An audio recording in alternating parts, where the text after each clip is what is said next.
Jannik Sinner will become the best tennis player in the world.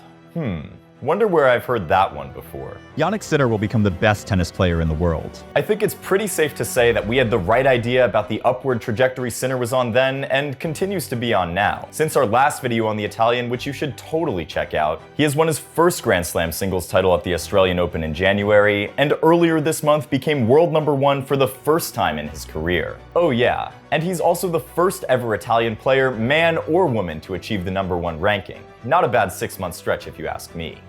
But what exactly has made Sinner so good this year, and will his recent win in Halle actually translate to a Wimbledon title?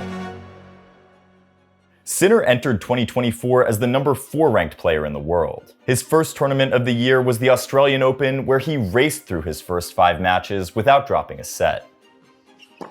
Laser after laser from Sinner. Sinner didn't seem to be fazed, facing 10-time former Australian Open champ Novak Djokovic in the semifinals and won the first 2 sets. However, in true Djokovic fashion, the 24-time major champion refused to go away and fought back to force a 4th set.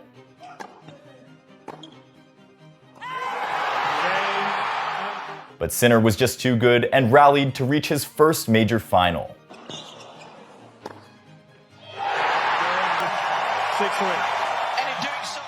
He also became the first player to not face a breakpoint against Djokovic, arguably the greatest returner in the history of the game in a completed Grand Slam match. Sinner was also the first Italian man to reach the final at the Australian Open, and only the 3rd Italian man to reach a major final in the Open era. This guy is racking up achievements faster than I can say Corona boys. Sorry, I couldn't help myself. In the final, Sinner faced Daniil Medvedev.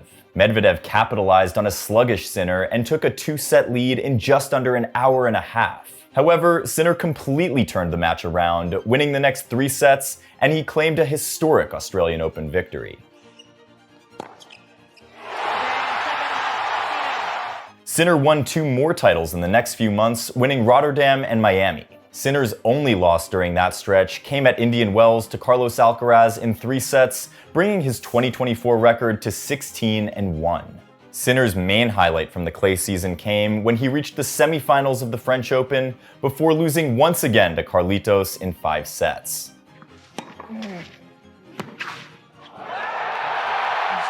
Sinner only played 1 lead-up tournament prior to Wimbledon at the Halle Open, where he tucked and rolled his way to the title, if you know what I mean. More importantly, he continued to prove that he deserves the #1 ranking. He became the 8th player in ATP history to win a trophy in his first tournament as world #1, and his 2024 match record improved to an insane 38-3. Oh, and by the way, he's already over halfway to his 2023 win total, with a decent chunk of the season still left to play. Looking ahead to the remainder of the season, Sinner will have semi-final points to defend at Wimbledon, but the draw gods were not kind to him. There are a plethora of dangerous players in his section of the draw, including 10th seed Grigor Dimitrov, 12th seed Tommy Paul, 14th seed Ben Shelton, and 2021 Wimbledon finalist Matteo Berrettini.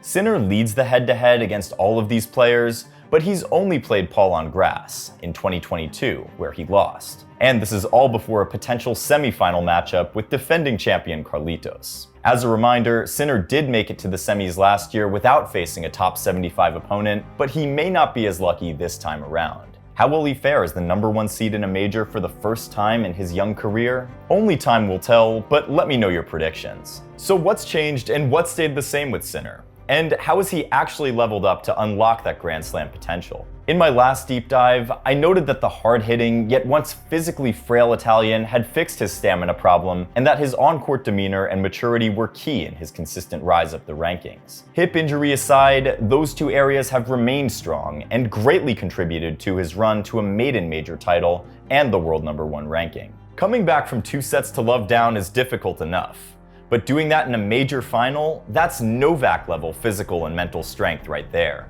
At this point of the season last year, Sinner had some decent results, including a 4th-round showing in Australia, a title in Montpellier, and several other semis and finals. A year later, his confidence is now at an all-time high. But don't just take my word for it. Take a listen to what Sinner had to say about where his confidence level is ahead of his Wimbledon first-round match. I feel like, especially in grass, when you have a good confidence with also yourself, it can help you. Last year I played semis here, so in my mind I know that I can play also some good tennis on this surface. Obviously here I have no doubts about my body. We have been working a lot also in the last days, and I'm not concerned about my body shape. So what was the key factor in Sinner's run to the Australian Open title? 3 words for you: burst, strike, tennis. It's one of the basic fundamentals of the game, but it makes all the difference in the world when implemented correctly. Basically, the concept dictates that the first 2 times you hit the ball in a point are the most important shots of the entire rally. Sinner's victories over Djokovic and Medvedev showcase this perfectly. For some context, rally lengths can be divided into 3 different segments: 0 to 4 shots, 5 to 8 shots, and 9 or more shots. 0 to 4 shots is considered the first strike segment and made up 59% of the points that Sinner played throughout his 7 Australian Open matches. That number only dipped slightly to 56% when only looking at Sinner's semifinal and final matches. The other 2 segments combined only made up 41% of Sinner's rallies. One of the things that Medvedev and Djokovic do well is wearing down opponents by extending rallies. But Sinner was able to neutralize this strength with thunderous forehands and booming backhands early on in the points. Now, rally length is one thing, but how many of these shorter rallies was he actually able to win? Spoiler alert, that number is just as good.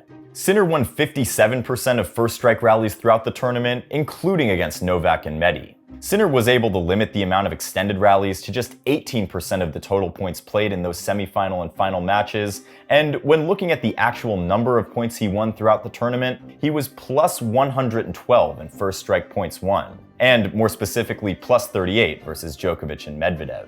Even though extended rallies only made up 17% of the points he played throughout the tournament, he was still plus 7 in extended rallies won, and only minus 1 in that category in the final 2 rounds. Taking an even closer look at what types of points Sinner was able to win, let's examine the baseline points won per set between Sinner and Medvedev in the final. In the first 2 sets, Sinner won under 50% of the baseline rallies, 48% in set 1 and 30% in set 2. He was forcing his shots a bit, and Medvedev was taking full advantage. Sinner was able to flip a switch in sets 3 through 5, winning at least 50% of the baseline rallies, peaking at 63% of baseline points won in the final set. Jannik found the most success from the forehand side, with 22 forehand winners compared to just 5 off the backhand wing.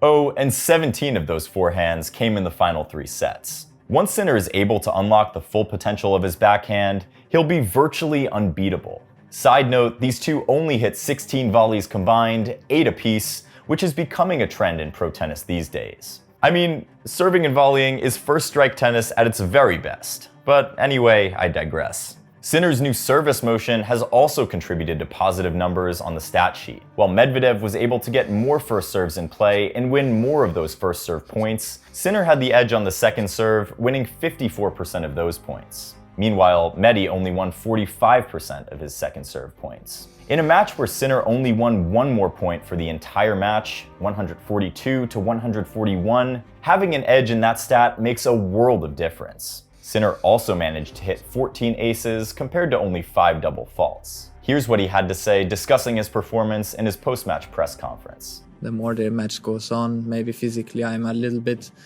better today because he played so many hours, and I think that today was the key. He also talked about the added pressure and expectations that he's now facing as a Grand Slam champion. It's part of the game, no? I'm extremely happy that I am in this position now. I have a great team behind me who knows what I have to do, but I know that I have to work even harder, because the opponents, they will find the way to beat me, and I have to be prepared. Medvedev also had some nice things to say about his opponent's performance too. Yeah, he hits strong. I think he's top 3, top 5 on tour, maybe top 1, because he hits very strong. And before he was missing a little bit, because it's tough to hit strong, you can miss. Now he doesn't miss much, and that's why he has a Grand Slam. The final verdict: good first strike tennis is necessary to winning championships. And it's not about how well you start, it's how strong you finish too. The same type of tennis will be key to a potential Wimbledon title next week. Paul Annacone, who coached two of the most decorated grass court players of all time in Pete Sampras and Roger Federer, says that the key stat for Sinner and his future grass court success is his second serve win rate. In 2023, Sinner had a 56% win rate on second serves, which put him behind only Wimbledon finalist Djokovic and the champion Alcaraz. In the past 52 weeks, that number bumped up to 56.7%. Annacone also noted that his first serve speeds and accuracy are up, and those two things, coupled with his ability to return aggressively, will be the catalyst to his success on grass. He did point out that while Sinner is moving better, he is still a tall and lanky guy, and I'll have more on the significance of that later. That's where first strike tennis comes back into play. His steady improvements with the serve, as well as his ability to finish off points at the net, are a perfect storm for success at SW19. Historically, first strike tennis has gotten players to the finals. Milos Raonic, Marin Cilic, Kevin Anderson, Matteo Berrettini, and Nick Kyrgios are all players that have made the Wimbledon final in the past 8 years. All of these guys are known for huge serving and serve +1 plays that end the points quickly. However, when it comes to longer points and extended movement around the court, that's where the struggles come into play. Kyrgios and Berrettini are decent movers, but Raonic, Cilic, and Anderson in particular would certainly prefer to not play longer points. Now, the average height between these three players is 6'6", and with the low bounces on grass, it's extremely difficult for players at that height to get low consistently to hit those shots. It becomes even harder when they're on the run. In fact, there hasn't been a Wimbledon champion taller than 6'3" since 2001, when a 6'4" wildcard named Goran Ivanisevic won the title. The opponents for these players in the finals: Djokovic, Federer, Murray, and Alcaraz. All are 6'3" or under and very comfortable with longer points and getting low to the ground. However, they've also been able to adapt their games to be the better players at first strike tennis when it matters most. For example, in the 2022 Wimbledon final between Kyrgios and Djokovic, 67% of the points played in the match were between 0 and 4 shots. That made up almost 7 out of every 10 points, and the average rally length for the match was 4.12 shots. But it was Novak who had an overwhelming advantage in those rallies, where he won 114 more points than he lost. Now, to me, it's amazing how the best players in the world can execute pretty much any game plan effortlessly. Back to our man Sinner, he's right in the sweet spot here in terms of height, standing at 6'2", and as we just went over, it's not only that he's great at first strike tennis, but he's also able to limit extended rallies and also win a decent chunk of those longer points when he's in those situations. Overall, Sinner's ground strokes, the forehand in particular, remain his greatest strength. His height stacks up compared to the Wimbledon champs of the past, and he's comfortable contesting longer points too. Finishing points off at the net and being prepared for hitting multiple volleys in one point will also be a key factor to look out for. His tweaked service motion has elevated his game to help launch him to the next step of his potential, and now the sky's the limit for the young kid from northern Italy. Now, let's take a look at all of Sinner's achievements this year so far. He became only the second Italian man to win a major title in the Open era, and the first this century. He's already won 4 titles this year, which was the total number of titles he won in the entire 2023 season. He reached the best ever ranking for an Italian player as world number 1, and only the second player born in the 2000s to be ranked at the top spot after Carlitos. With 38 match wins already, he's on track to surpass the 68 wins he achieved last season. And with a victory over number 4 Medvedev in Miami, Sinner now has had wins over every top 10 ranked player in his career.